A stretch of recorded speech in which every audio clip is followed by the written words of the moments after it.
Bonjour à tous, c'est Tissam. Je suis très contente, comme à chaque fois que je vous fais une vidéo, de vous retrouver et de pouvoir vous conseiller sur un nouveau sujet. Et aujourd'hui, j'ai décidé de vous parler de la reconversion professionnelle. Alors pourquoi ce sujet? Eh bien tout simplement parce qu'il y a énormément de personnes qui ont l'envie ou juste l'idée d'aller voir vers un autre métier, de changer de métier, de changer de voie professionnelle. Alors, il y a vraiment plein de raisons à cela. Ça peut être tout simplement que votre métier ne vous plaît plus ou également que vous ne trouvez pas de travail dans votre métier. Alors, vous vous dites, peut-être il faudrait que j'aille voir ailleurs. Et vous avez raison parce qu'il faut aussi savoir élargir ses horizons. Et puis, quand vous n'êtes plus bien à un endroit, il faut avoir le courage de se dire, tiens, ici, j'ai essayé d'aller voir ailleurs. Par contre, bien sûr qu'il faut fonctionner avec méthode et qu'il ne faut pas tout plaquer du jour au lendemain parce que vous risqueriez finalement de vous retrouver sans activité professionnelle si vous n'avez pas préparé les choses. Clairement, ce qu'il faut comprendre, c'est que si vous changez d'emploi et même de secteur d'activité, il va falloir déjà être sûr de votre choix et surtout, il va falloir convaincre le recruteur. Parce que le recruteur, clairement, il va avoir peur que vous n'ayez pas vraiment tout vérifié avant de vous lancer dans ce nouveau projet. Il va avoir peur surtout que s'il vous recrute et que vous n'avez pas bien tout vérifié pour être sûr que le métier vous plaît, eh bien vous risquez finalement assez tôt de quitter votre poste, de changer d'avis, de comprendre finalement sur le terrain, une fois embauché, que ça ne vous plaît pas. Donc le recruteur, il aura vraiment besoin d'être rassuré là-dessus et d'être sûr que vous n'allez pas changer d'avis. Et également, il aura besoin d'être rassuré sur le fait que vous serez compétent pour le poste. Donc, il va falloir le rassurer sur tout ça et bien sûr qu'il y a des méthodes, qu'il y a des techniques pour le rassurer sur tout ça. La première chose à faire, déjà pour vous-même, ça va être pour vraiment, j'ai envie de dire, être sûr de votre choix, il va falloir le réfléchir ce choix. Et pour le réfléchir, eh bien, il va falloir vous renseigner à fond sur le métier. Donc, il y a vraiment plein de moyens de se renseigner sur un métier et bien sûr que vous pouvez pour commencer, j'ai bien dit pour commencer, aller sur Internet, regarder des fiches métiers, regarder des vidéos de personnes qui parlent de leur métier. Ça, c'est bien, ça donne une première vision, ça donne un premier avis. Si vous vous dites, ouais, ça a l'air pas mal, il faut aller plus loin, il faut creuser un peu plus la réflexion et pour ça, l'idée, c'est d'aller plus sur le terrain parce que clairement, entre Internet et le terrain, il n'y a pas photo, c'est le terrain qui vous donnera des informations plus concrètes et surtout beaucoup plus proches de la réalité. Donc, quand je dis le terrain, ça veut dire quoi? Ça veut dire qu'il faut aller parler à des gens qui font déjà ce métier-là. Et peut-être que vous avez de la chance et vous connaissez des gens qui font ce métier-là, super, profitez-en, c'est votre réseau. Faites travailler votre réseau, faites fonctionner votre réseau, allez leur poser des questions sur leur métier, sur leur quotidien, sur finalement qu'est-ce que c'est qu'une journée de travail, qu'est-ce qui est bien dans leur travail, qu'est-ce qui est plus compliqué dans leur travail, etc., etc. Si maintenant vous me dites, non mais moi je connais personne, eh bien rien ne vous empêche d'aller sur le terrain quand même et d'expliquer que vous êtes en reconversion professionnelle et que vous aimeriez bien en savoir un petit peu plus sur le métier. Est-ce que la personne, elle peut vous renseigner? Ok, super. Ou alors peut-être que vous avez commencé à développer votre réseau sur les réseaux sociaux professionnels. Et c'est vrai, je vous parle souvent de LinkedIn, mais c'est vraiment une mine d'or LinkedIn. Alors commencez à entrer en contact avec des personnes qui font le métier qui vous intéresse. Et puis vraiment quand l'échange commence à prendre, proposez, demandez pour vraiment creuser votre réflexion. Ça peut être un entretien téléphonique si la personne est loin géographiquement de vous ou ça peut être la rencontrer. Proposez-lui un café pour discuter. Et je vous rappelle que c'est toujours valorisant pour la personne qui reçoit cette demande de pouvoir parler d'elle, de pouvoir parler de son métier. Et vous, ça va vous apprendre des choses. Donc finalement, c'est vraiment gagnant-gagnant. Donc vraiment, pensez à demander les avantages, les contraintes du métier et puis est-ce qu'il y a des enjeux, est-ce qu'il y a par exemple une cadence à tenir, est-ce qu'il y a une productivité à assurer, est-ce qu'il y a des chiffres à réaliser, est-ce qu'il y a une satisfaction client à atteindre. Ça, c'est vraiment les objectifs du métier, du poste en question et le recruteur aura besoin d'entendre ensuite que vous avez bien conscience de ces enjeux-là. Donc pour les connaître, commencez à les demander aux personnes que vous rencontrez et à qui vous posez des questions sur le métier.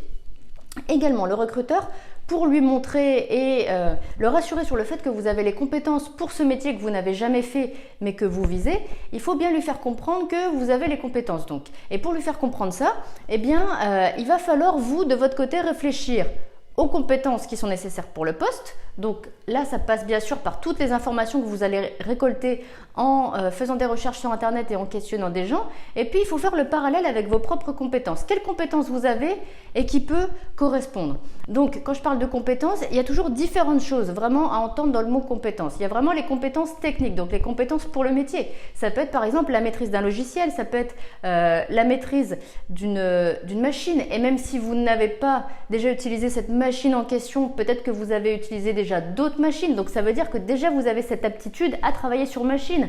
Pour les logiciels, peut-être qu'on va vous parler d'un logiciel que vous ne connaissez pas du tout. Rien ne vous empêche déjà d'aller vous renseigner sur ce logiciel et d'aller vous essayer sur la version gratuite. Il y a très souvent des versions gratuites et même s'il y a moins de fonctionnalités, commencez à travailler avec pour découvrir les fonctionnalités de base et comprendre vraiment déjà comment s'en servir, avoir déjà la logique de ce logiciel-là en question. Il y a également toutes les compétences transversales, c'est-à-dire que même si vous n'avez peut-être pas toutes les compétences pour ce nouveau poste, vous avez peut-être développé, même c'est sûr, développé d'autres compétences dans vos précédentes expériences qui peuvent vous servir pour ce nouveau poste. Et ça, c'est génial, il faut absolument le mettre en valeur parce que ça personnalise d'autant plus votre profil et votre candidature. C'est-à-dire que ces compétences que vous avez développées ailleurs, ce n'est pas tous les candidats qui les auront, ces compétences. Donc c'est pour ça que c'est important de les mettre en avant. Donc faites vraiment le point et même une liste de vos compétences. Dès que vous en voyez une qui peut être intéressante pour ce nouveau poste, vous la gardez, vous la retenez, il faudra la mettre en avant dans votre candidature et face à un recruteur. Également, les compétences comportementales, elles sont très importantes, elles sont de plus en plus recherchées, elles ont de plus en plus de valeur dans les phases de recrutement. Donc tout ce qui a trait à votre personnalité, à votre comportement au travail, il faut le mettre en valeur. Les recruteurs sont vraiment à l'affût de ça, de l'adaptabilité, du sang-froid, de la capacité des candidats à bien s'entendre, à s'entendre facilement avec les collègues, par exemple, à s'intégrer rapidement dans une équipe, à ne pas, j'ai envie de dire, s'emporter rapidement. Toutes ces compétences qui sont importantes dans un quotidien professionnel et qui facilitent vraiment le travail en équipe ou le travail sur le terrain ou le travail avec les clients, vraiment les recruteurs recherchent ça et sont très attentifs à ça, donc il faut le mentionner. Et puis, peut-être que vous allez détecter des compétences à développer, vous ne les avez pas encore, vous ne pouvez peut-être pas les développer tout de suite, c'est pas grave. Le fait de les mentionner, ça va vraiment montrer aux recruteurs que vous savez dans quoi vous mettez les pieds, que vous savez tous les atouts que vous avez déjà pour le poste et la marge de progression que vous avez encore. Et ça aussi, c'est important parce que vraiment, ça lui montre que vous avez vraiment poussé votre réflexion et votre choix professionnel jusqu'au bout et que vous entendez ce qu'il vous reste à faire et que vous êtes prêt à faire des efforts finalement pour ça. Et puis, également, il va falloir savoir exprimer ce qui vous plaît dans le poste. Parce que si vous savez dire ce qui vous plaît dans le poste, ça va encore plus faire comprendre aux recruteurs que votre choix, il est sûr, que vous avez vraiment cerné ce qui va vous intéresser, ce qui va vous permettre de vous épanouir dans votre quotidien professionnel et donc ce qui va faire que vous allez rester sur ce poste, sur ce métier en question.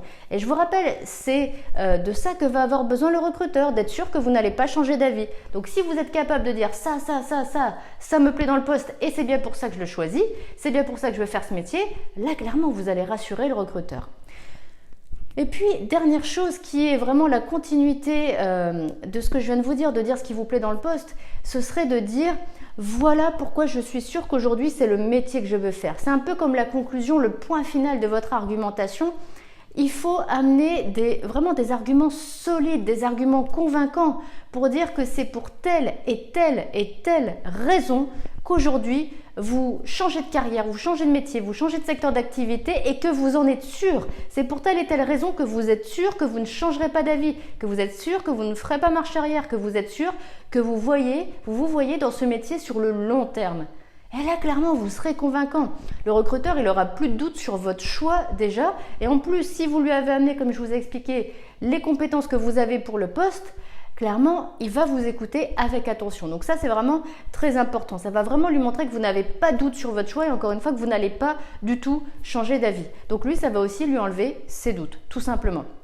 Donc, clairement, si vous avez envie d'aller dans cette direction-là, de changer de métier, de changer de secteur et que vous voulez être accompagné là-dessus, que vous voulez progresser, que vous voulez être efficace et surtout que vous voulez y arriver le plus vite possible, il n'y a pas 36 solutions. Soit vous vous y mettez à fond et vous passez toutes les étapes que je viens de vous dire, mais il vous faut beaucoup d'informations, c'est vrai, et beaucoup d'investissement. Soit clairement, vous vous dites j'ai besoin d'accompagnement, vous optez pour le coaching. Là, très clairement, comment on fait? Moi, je vous mets un lien juste en dessous de la vidéo qui va vous envoyer vers une page de mon site où je vous explique tout. Donc là, vous aurez vraiment toutes les informations. S'il vous faut plus d'informations, clairement, vous m'envoyez un mail via la page de contact qui est sur mon site et moi, je vous réponds et je vous fais un retour très rapidement. Voilà, donc moi, je vous dis à très bientôt pour un coaching ou à très bientôt dans une prochaine vidéo.